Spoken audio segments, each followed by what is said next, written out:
Today I have this burlap garland. It's 18 inches wide and 30 inches in length, the entire roll. And I'm starting by taking about 33 inches of it and cutting that out. I'm using my pinking shears just because burlap does like to unravel. And then I'm matching the second burlap and laying them on top of each other. Using my glue gun and some Sure-Bond, and make sure you have finger protectors, I'm gluing each edge, just like you would basically a pillow. Now, towards the top, I want to say I left about 4 to 5 inches at the top, on the sides and the top, unglued.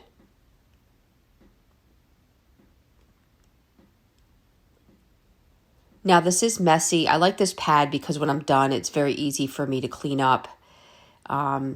Because of the burlap having holes, you are going to get some leakage of the glue.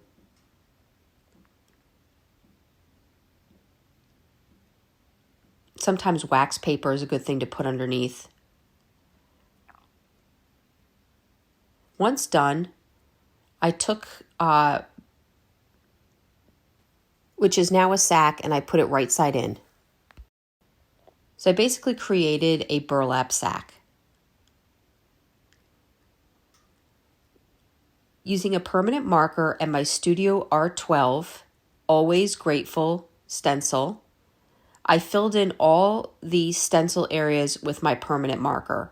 Permanent marker is always a fun way to do stencils, especially if you feel like you are challenged with the paint. The permanent marker does work quite well.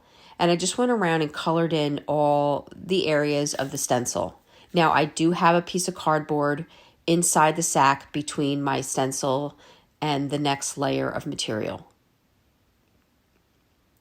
Then I just went back over with my marker and just made sure that it was nice and bright and just filled in those areas.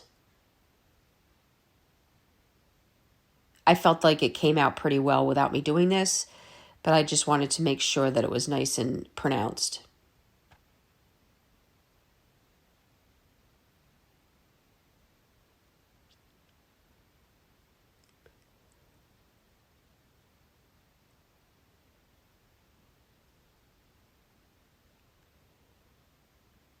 Then I took some packaging paper, because it's the same color, and I filled my sack. Now, what I love about this project is you can choose any stencil you want for any season you want. Then I took these little tea lights, I guess you want to call them, and I put them inside the sack, making sure they started from the bottom and worked my way to the top so you can see the lights throughout.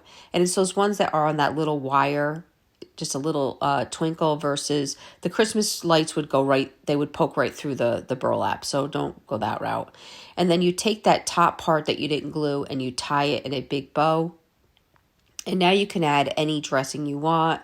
I just kept mine very simple. This is going on my front porch for the fall season, and I wrapped it with the black and white